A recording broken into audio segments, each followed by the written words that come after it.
You know, there's nothing like that connection with the land that has offered me so much. I'm a beater. You know, I work a lot with hide and with traditional materials. And those types of things will ground me, along with spending time with some of the elders that are left, and sharing, um, just going on the land and seeking answers for myself, and hoping to contribute to the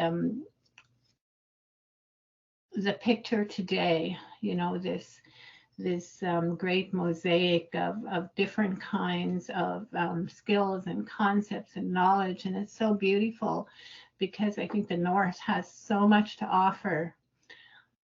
You know, the land is in our back door, and we still have people that are so skilled, you know, in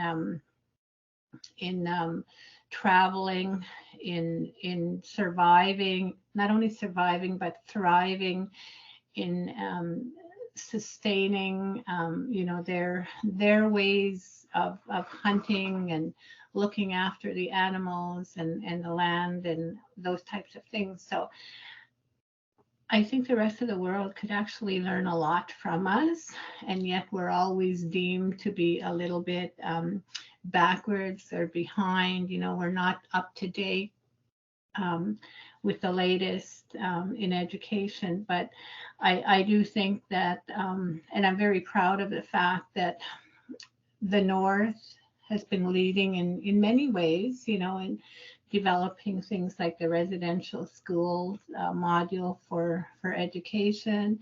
We have a lot of educators now. We have people with graduate degrees that are coming back and contributing to the well-being of our people.